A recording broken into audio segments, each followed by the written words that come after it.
मो परिचय हूँ बापूजी कुमार दीक्षित ए ग्रामर बासिंदा और माँ पूजक। ओम शरणागत दीनार्थ परित्राण परायणे सर्वस्यार्ति हरे देवी नारायणी नमोस्तुते। माँ महिमा ताहा तो अलौकिक। आमे जो समय देखी आसीचु माँ जमी कोरोना समय लोक रक्षा करने हो जमी बड़ बड़ विपद रक्षा करने हो दूर थी मानसिक गले मानसिक जमी पूर्ण हवा एमती बहुत कथा आम देखा पाचे अद्यावधि। तेणुक माँ स्थान बहु स्थान बहु दिन अवहेलित ही पड़ी ना कि कौन सरकार दृष्टि एठी आसुची ना कि कौन राजनेता मान आम लक्ष्य करुँच ना कि गाँव को आसापी ठीक से रास्ता भी अच्छी आम बारंबार सरकार द्वारस्थ होइछु से आश्वासना दियंती किंतु कार्य कौन प्रकार हो पारे ना किंतु आम गाँव किसी लोकों सहयोग आमर जो ट्रस्ट है 2024 मसीहा ट्रस्ट है ट्रस्ट मध्यम जो आम किसी सदस्य ग्रहण कलु सदस्य आपणइलु सहयोग आम प्रति वर्ष एठी प्रति मास संक्रांति रे धूमधाम रे पूजा हुए और प्रति वर्ष पणा संक्रांति 3 दिन व्यापी भागवत पारायण ज्ञान यज्ञ नाम यज्ञ अन्न यज्ञ आदि कार्यक्रम रही है। तेणु मोर यहीटा दाबी रहिबो कि सरकार एठी दृष्टि दियंतु ए स्थान रे जो अलौकिकता अछि काहेकि ना जनश्रुति अछि राजा सुरर जो राजा थिले एवं राजांकर पूर्ववर्ती राजा माने मध्य तांकर एठी ग्राम देवी बा तांकर इष्ट देवी रूपे एठी पूजा पाई आसुथिले समय क्रमे जेमिति उद्भव स्थिति विलय हुए सेमिति क्रम रे पुनः विलय हेछि तापरे मध्य पूजा पाई चलचंती। मु चाहिबी सरकार पाखरे हाथ जोड़ी निवेदन करिवि सेमाने टिके दृष्टिपात पकांतु एवं मांकर महिमा आहुरी बढ़ू एवं मंदिर होई गले मांकर पूजा अर्चना आहुरी धूमधाम रे चलिबो मांकर शक्ति एठी अत्यधिक परिमाण रे आहुरी मध्य व्याप्त घटिबो आ लोक माने जेमिति उपकृत होउछन्ती आहुरी मध्य उपकृत हेबे सेथिपई रास्ता मंदिर एवं विभिन्न जो आमर आवश्यक जिनस एठी आवश्यक अछि तेणु एति कहि वक्तव्य शेष करिबि। मु उमाकांत पाणिग्राही ए गाँव बासिंदा बयस 75 वर्ष राधा मोहनपुर एवं मो बयस 75 वर्ष एटा बासदेवपुर ब्लॉक रो आरंभ कांसमांस नदी पाखरे आरंभ होईची माने जो राधा मोहनपुर ग्राम मांकर अलौकिक महिमा विषय रे आमे साधारण तांकर अंशी होई बा मनुष्यधारी होई वर्णना करबा माने शोभा पाउनी तथापि मो जीवन काल भितरे ये पाखर जो पोखरीटी अच्छी प्रथमे माँ परम वैष्णवी माने जहाज बाहर करने पूर्व कौन नौका बाहर करने पूर्व ये ही पूजा करी बाहर भरत सुरथ राजा अमल पूजा पाई सबुआडे आम जहाँ किसी करती माँ मैंने गाँव जेकोसी लोक जो बाहर कार्य हो बा रोगरे पड़े हो माँ को मनासी गले से माने निश्चित भाव माने पूर्णांग प्राप्त हो आसती तेणु अलौकिक महिमा गाँव प्रति आउ कौन रोग भी जाए माने आम गाँव को माने सीरीयस रोग हो मरीचंती सेमिति किछि नजर नहीं जाए तेणु आम से माँ का महिमा विषय तो वर्णना करहबनी तेणु सरकार पाखे आम एति नवेदन रखीचु आम जो गाँव रास्ता घाट ठू आरंभ कर पानी समस्या सबू समस्या जी अच्छी आम बहुत अवहेलित अवस्था अच्छु से समस्या प्रति टिके सरकार दृष्टि पड़ी यदि आमको आगे नियंती आम पाखे चिर ऋणी हो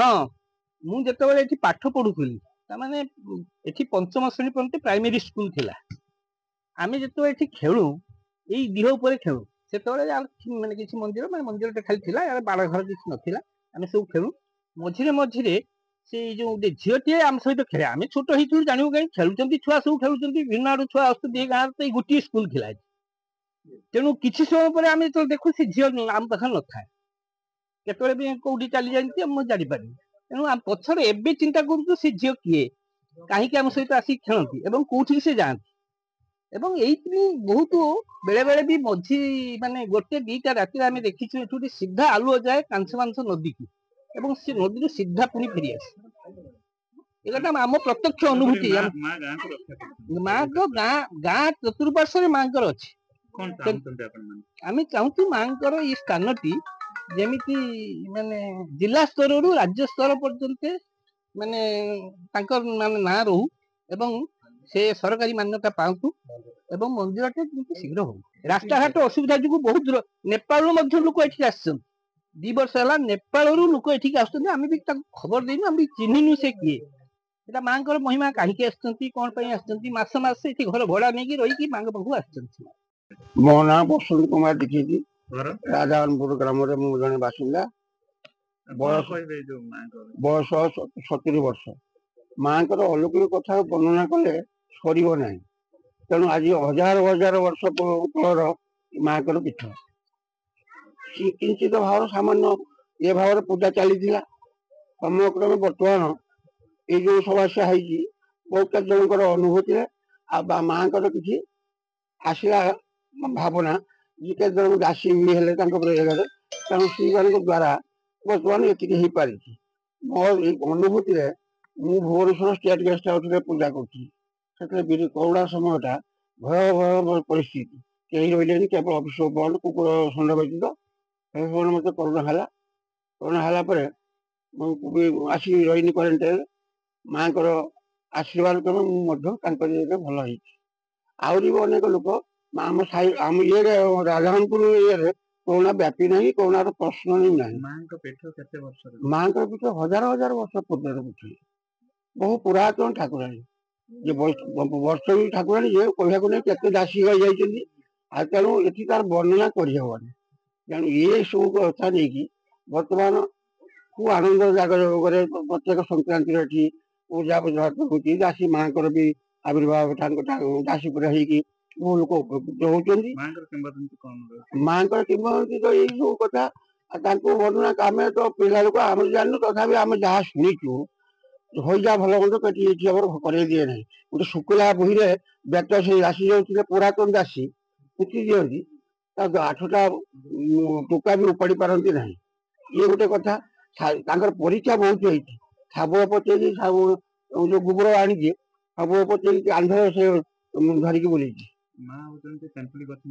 ମାଙ୍କ ତେନ୍ତୁଳି ଗଛ ମୂଳ ବୋଲି ବହୁ ପୁରାତନ ଗଛ ଇଏ ଗଡ଼ିଗଲା ପରେ ତାର ଯୋଉ କୁଆ ଗୁଡାକ ବାହାରିଛି, ସେଇ କୁଆ ବାହାରରେ ବର୍ତ୍ତମାନ ସେ ଛାଇ ରହିଛି। ବିରାଟ ଗଛ ପଡିକି ଶୁଇଯାଇଛି। ବିଲ ମଝିରେ ଏଟା ହଉଛି ଆମର ରାଧାରଣପୁର ସାରଙ୍ଗପୁର ମଝି କେନ୍ଦ୍ର। ମାଙ୍କ ନାଁ ପରମ ବୈଷ୍ଣବୀ।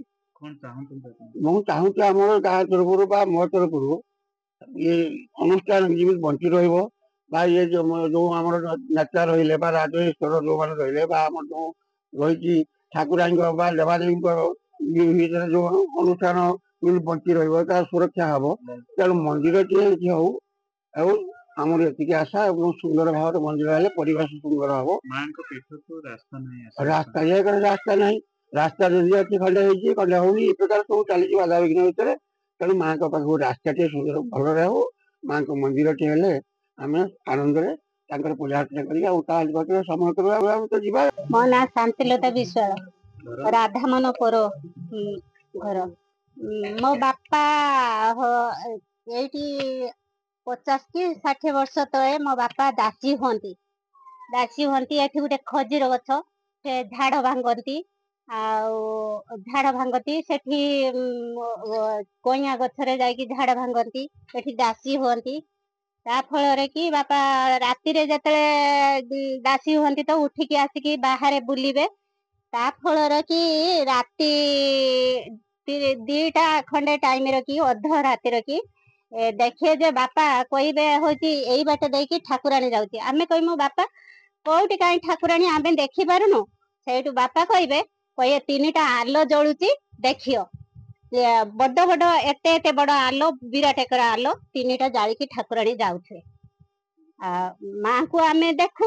ବେଳେ ବେଳେ ବାପା ହଉଛି କହିବେ କୋଉଠୁ ବାହାରିଲା, ଆମେ ପଚାରିବୁ ବାପା କୋଉଠୁ ବାହାରିଲେ, କହିଲେ ହେଇ ଠାକୁରାଣୀ ପାଖରୁ। ବାପା ବି ଆସିକି ଦେଖେଇଦେବେ ଆସିକି। ଆଉ ଏତିକି ମୁଁ ଜାଣିଛି।